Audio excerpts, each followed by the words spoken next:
ഉയർത്തിക്കൊണ്ട് വന്ന അതിൻ്റെ ഓണേഴ്സ് എത്രത്തോളം അനുഭവിക്കുന്നുണ്ടെന്ന് നിങ്ങൾ അറിയാൻ വേണ്ടിയിട്ടാണ് ഇത്തരത്തിലുള്ള ഒരു മെസ്സേജ് നമ്മളിവിടേക്ക് ഇടുന്നത്.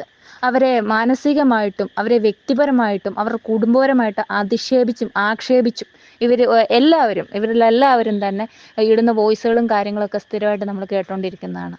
അപ്പോൾ നമുക്ക് വേണ്ടിയിട്ട് നമ്മൾ ഹൈറിച്ച് തിരിച്ചു കൊണ്ടുവരാൻ വേണ്ടി ഇവരെത്രത്തോളം ഈ ഒരു കുടുംബം എത്രത്തോളം അനുഭവിക്കുന്നുണ്ടെന്ന് നമ്മൾ ഓരോരുത്തരും മനസ്സിലാക്കേണ്ടതുണ്ട്.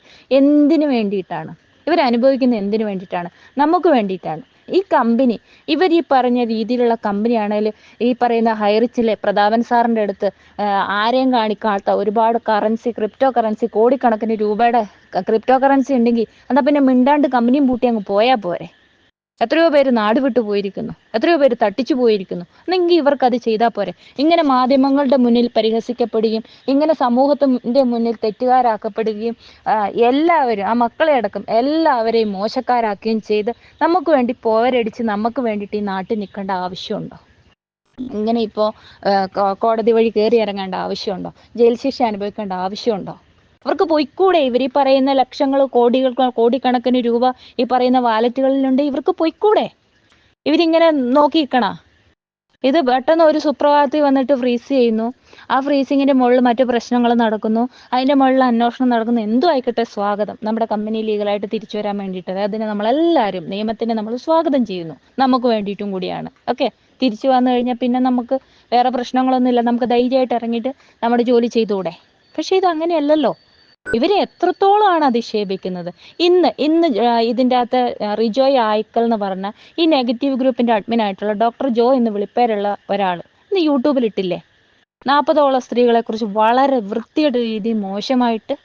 എങ്ങനെ ധൈര്യം വരുന്നു ഇതിനൊക്കെ? വേറെ ആർക്ക് ധൈര്യം വരും ഇങ്ങനെ ഇടാൻ വേണ്ടിയിട്ട്?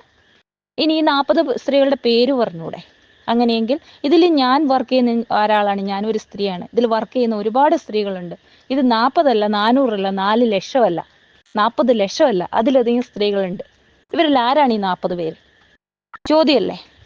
അപ്പോൾ ഹൈറിച്ചുമായിട്ട് കണക്ട് ചെയ്ത് വർക്ക് ചെയ്തുകൊണ്ട് പോയവരെല്ലാം വീട്ടിൽ ചെല്ലുമ്പോൾ ചോദ്യചിഹ്നമായിട്ട് നിൽക്കണ്ടേ? ഇതാരെയാണ് ഉദ്ദേശിച്ചത്? എല്ലാവരും ഒരു കട്ടുറപ്പുള്ള ഒരു ഫാമിലിയിൽ നിന്ന് തന്നെയല്ലേ പുറത്തേക്ക് വരുന്നത്? നമ്മളെ വിശ്വസിച്ചല്ലേ നമ്മുടെ കൂടെയുള്ളവർ നമ്മളെ ഇത്തരത്തിൽ പൊതുസമൂഹത്തിൽ വർക്ക് ചെയ്യാൻ വേണ്ടിയിട്ട് വിടുന്നത്?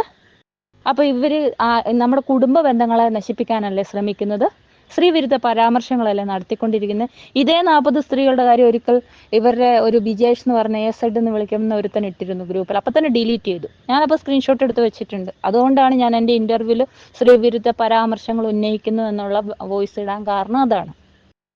വളരെ സങ്കടമുണ്ട്. കാരണം ഇവരുടെ വീട്ടിലുണ്ട് അമ്മ പെങ്ങന്മാർ. ഇന്ന് രാവിലെ നമ്മുടെ വിനീഷ് സാറ് അമ്മയെ ഇതിൻ്റെ അകത്ത് ഒരു അഡ്മിൻ്റെ അമ്മയെ സംബന്ധിച്ച് വിളിച്ചു പറഞ്ഞപ്പോൾ അവർക്ക് ഒത്തിരി നൊന്തു. പക്ഷെ അദ്ദേഹം അതിന് മുന്നേ അവിടെ പറഞ്ഞ ആ വാക്കുകൾ, അതിനുള്ളിൽ ഒളിച്ചിരിക്കുന്ന ദ്വയ്യാർത്ഥം അതാരും കണക്കിലെടുത്തിട്ടില്ല. പകരം ഇദ്ദേഹം പറഞ്ഞത് മാത്രം ഹൈലൈറ്റ് ചെയ്തുകൊണ്ട് അവിടെ കമൻറ്റുകളും ലൈക്കുകളും വരുന്നു. അതെന്താ? വെള്ളരിക്കാപ്പട്ടണോ? ഇത്രയേ ഉള്ളൂ. സ്വാഭാവികമായിട്ടും വൈകാരികമായിട്ടും നമുക്ക് പ്രതിഷേധം ഉണ്ടാവും. നമുക്കത് പറയാനാണ് ഇത്തരത്തിലുള്ള പ്ലാറ്റ്ഫോം എന്ന് പറയുന്നത്. എന്ന് വെച്ച് എന്തും വിളിച്ചു പോകാനുള്ള ഒരു ലൈസൻസ് ഉള്ള ഒരു സ്ഥലമല്ല. ഇതിനൊക്കെ നമുക്ക് നിയമപരമായിട്ടുള്ള ഒരുപാട് കോൺസിക്വൻസസ് ഉണ്ടാകും. അത് ഞാൻ ചെയ്താൽ എനിക്കുണ്ടാവും, അവർ ചെയ്താൽ അവർക്കും ഉണ്ടാവും. പക്ഷെ ഈ പേടിയില്ലാണ്ട് ഇത്തരത്തിൽ വിളിച്ചു പറയുന്നതിൻ്റെ അടിസ്ഥാനം എന്താണ്? അത്രയ്ക്ക് ബാക്കപ്പ് എന്താണ്? ആ ഒരു